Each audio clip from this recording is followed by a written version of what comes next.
24. Та-та-та. І твори. Добре, дякую. Жена Ларисин.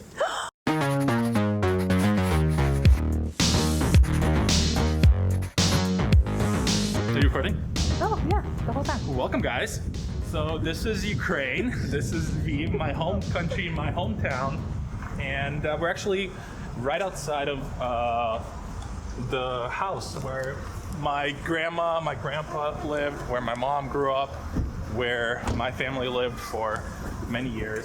I haven't been here in a long time, but they're gonna let us in, and hopefully it looks kind of the same as I remember it. I don't know. It's gonna be interesting to see. We came by another day and the place looked like, because from the outside, like it looks like it might be abandoned. We couldn't go in. It was kind of sad. We're like, oh, we don't really know what happened to that place. But there was a girl talking in the window today, so Yeah. Yev got brave and knocked on the window and said, I used to live here. Ви зі Львова взагалі чи ви?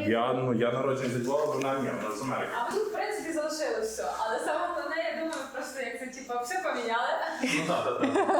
А внизу що було, до речі, колись? Внизу тут? Так. А тут була квартира. So this kind of section used to be my grandma and grandpa's room. And then this used to be a second room. There used to be a wall here to a second room. And that's kind of where the living room was. And then in the back was kind of like where my parents and me, like we had a crib and stuff like this was in this. Дякую. До побачення. That was so awesome. So cool. Like I haven't been in this place in like almost like 25 years or so. So this is my grandparents' home. My grandparents lived in that apartment for a long time. And then my mom grew up in this apartment, and then my parents moved in, my dad and my mom moved in with my grandparents. I grew up here. I used to there used to be a big flower bed type of thing. Mm-hmm. It was very big. It took up like majority of the space, and it had a lot of flowers, a lot of plants. We used to walk around it with a stroller, pushing my sister around. A lot of friends here, we used to kind of hang around, play tag and stuff like this. It's kind of funny how you remember some things from when you were 4 and 5. But yet you can't remember what you had for breakfast yesterday? I don't remember what I had for breakfast yesterday. What did I have for breakfast yesterday? I don't know. That was such a wonderful, unexpected surprise. Being able to be here in Lviv, walk down memory lane with Yev, see where he grew up, has been amazing. And guys, this city is so stunning. I am falling in love with Lviv. Yeah, I've been telling Amy for years, since we started dating and knew each other, that I'm from a really beautiful city in Europe, and I'm really glad that she's finally able to experience it, and also that she's fallen in love with it too. I'm no historian, but little brief introduction to this city is that it was founded in 1256 when King Daniel of the Kingdom of Galicia named the city after his eldest son, Leo, which in Ukrainian, Leo is translated to Lev, also the same word for lion. So this is kind of like our mascot, or the symbol of the city is a lion, and you find lions all throughout the city. There are statues everywhere, there are paintings everywhere. They're even on the manholes. Yeah. There's a lion on every manhole, and we read yesterday that there's over 4,500 lions throughout the city. It was a fortified city. There used to be a castle. Throughout the years, it was the capital of this kingdom of Galicia from 1272, I think. And then it was occupied by many other kingdoms throughout its history. It was part of the Polish-Lithuanian Republic. It was part of Poland. It was part of Austria-Hungary. It was briefly part of the Western Ukrainian Republic, and then it was back to being Poland. Then it was occupied by the Soviet Union, and then 29 years ago, it finally regained its independence after many years. We just celebrated that the other day, actually. It was 29 years of independence, which was really cool. It's so cool to be here for Independence Day. Yeah, so we are walking through the historic city right now, but we pulled over next to the statue of King Daniel just to kind of do a little introduction to the city and explain a little bit of what the city is all about. This city, as I said, has a lot of different influences from being in many different kingdoms. The buildings here, they kind of just paint a picture of this history. A lot of Austria architecture here, especially in the square, the market square where the city hall is. All those buildings are just so beautiful. If you just walk around the city, probably every few minutes you'll walk by this beautiful historic church or this beautiful historic building. A lot of the churches you can't take photos and videos inside, but it has been so fun just to walk in they're so ornate. They're stunning and beautiful. There's just so many of them. There are areas outside the main city center, which a lot of people like actually live in, but the main attraction of the city is its downtown, like the historic part, which is a UNESCO heritage site. There's a lot of shops, restaurants, and just different foods, different places to stop by. But we are a little hungry, so we're gonna go to a restaurant which kind of specializes in Ukrainian cuisine, and we'll introduce you a little bit to Ukrainian cuisine as well. Part of the fortified wall that Yev was talking about is right there, and then the cute little Ukrainian restaurant is right here. We may eat outside, but we at least have to show you the basement. Добрий день. Oh my gosh, look how beautiful it is down here.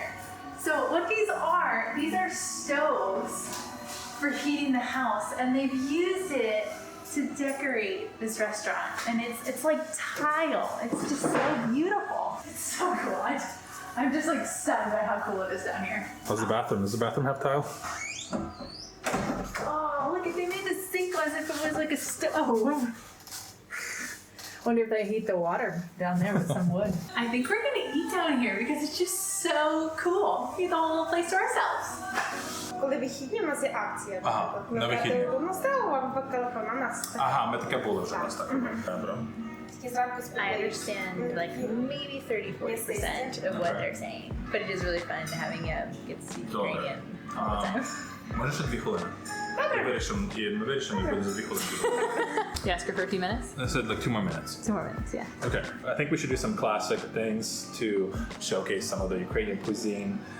Thinking like borscht, we'll do some soup, we'll do vareniki, we'll do derune, and then maybe like some other things. I have to look at the menu to see what's there, but those 3 things are going to be definitely here. So He makes it sound so casual, like we'll just start with some basic things. Guys, I have fallen in love with Ukrainian food. Like I read some of these words like vareniki and even borscht, oh my gosh, and I just get so excited. We were gonna order blood sausage for the vlog. I do like trying local food, like love doing it. Blood sausage kind of gives me like the illy willies, as does like beef tongue. But I was gonna do it, I was gonna try it for you guys and for the experience, but they don't have it. And I'm probably a little bit too excited that they don't have it. But we are gonna have so much good food. it's easy to say that I was going to try it when they don't have it. I was gonna try it. I even I know. stopped you and said, wait, you have to ask her about the I blood know, I sausage. know. I did. I'm just thinking like, should we add salo? What is salo? It's like bacon minus the meat. So it's just like the fat of it's pig fat in deli meat form. When it's done well, it's soft like butter. You eat it with some garlic on bread or just by itself. And it's like the symbol of Ukrainian cuisine. So maybe we should have got it, but it's kind of heavy because it's really fatty. This is borscht. If you've never seen it before, it is like delicious, a beet soup. They do it so well here. It smells so good and there's sour cream in it. I got to learn how to make borscht from Yevhen's cousin last week, which is super fun. And it's actually not that hard to do. I was so intimidated. Not gonna eat borscht with a fork. There we go. Gotta mix it up a little bit, put the sour cream all over the place. It's got potatoes in it, dill in it. If you are ever wondering what Ukrainian food is like, got a lot of dill and a lot of sour cream. It's so good. You'd never think so, but like beets are so sweet, and then they add a little vinegar, and it's like a perfect combination. In Ukraine, it is customary to kind of have soup before the rest of your meals. So we got borscht, which was delicious, but our main food has come out and we are excited. So I'm just gonna quickly go over what we have and then we're gonna dig in. We got vareniki. You can have them boiled or you can have them fried. We're trying the fried versions here. They boil them first and then they pan fry them with a little fried onions on top too. Here we have them just boiled, but these ones are stuffed with buckwheat, whereas these ones are stuffed with potatoes. And then here we have derune, which are potato pancakes. Here, after they make the potato pancakes, they put them in this clay pot. They pour mushroom gravy over the top with a little shredded cheese, and then they put it back in the oven. The pancakes just absorb all the gravy, and they're so good. And lastly, we got some oselevitz. which is pickled herring. Comes with a little onions and some bread. It's just like a nice little sandwich as an appetizer. So we're so pumped. Can't have a meal without sour cream though. So fork, ready? Amy, fork for you. Give you a fork, you give me a fork. Let's dig in. Cheers. Hot. God, this place is so good. They're so good. They make such good Ukrainian food. It's like really homemade. Homemade tradition. flavors. It's really good flavors. Oh, wow, those are good. So good. So good. Like, I mean, it tastes like Homemade. homemade food. Like what your mama makes. All right, so we gotta try the dinner. Bye. Oh, whoa, look at the melted cheese. Oh, it's like, guys, this looks so good. Okay, there you go. Look at that's all a potato pancake.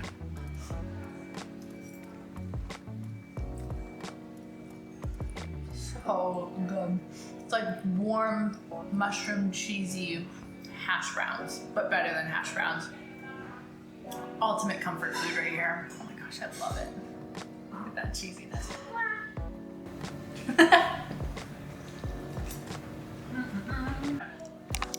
Amy's gonna try one more thing before we put the camera away and enjoy this meal fully.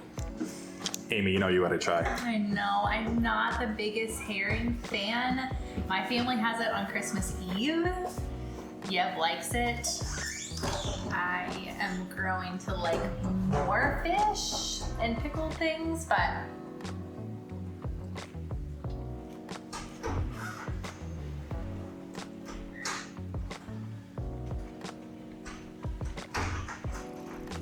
no lie, that's not fishy at all. All right, maybe a little on the back end, but super sweet. I actually really like this. Like, not lying, not even lying, like not lying for the vlog. We try to be authentic and honest here. I definitely wouldn't make another bite if I didn't like it. That's kind of sweet and smoky. You're gonna love it, it's so good. Amy's literally never liked it. Kind of Ukrainian cuisine, herring has a big role. Like we have salads with herring, we have just we eat it straight up and stuff. So This one's sweet. she's a better Ukrainian now. All right, the last thing we're going to show you guys today, because this has turned into quite a food vlog, but Ukraine has really good food. But this is compote, and it is essentially like cold fruit tea.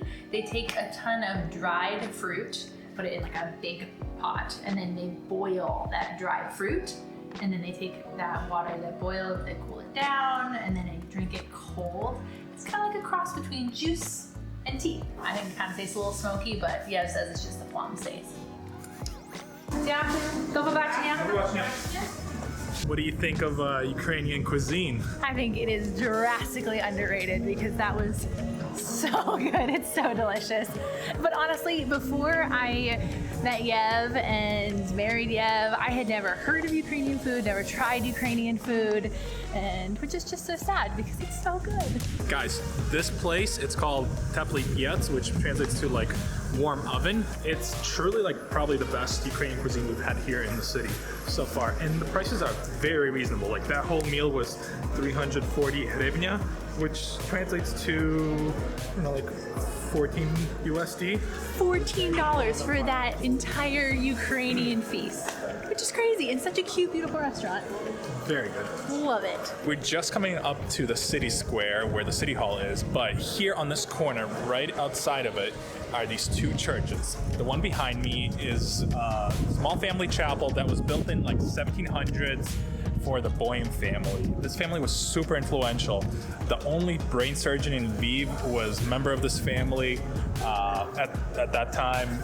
Some of the other family members, like they brought kiwi to Europe, they introduced kiwi to Europe. They also like brought like maps of China and books about vegetation and stuff like that there. 14 of the family members are actually buried inside, and the outside facade of it is just super unique compared to all the other churches that are in the city.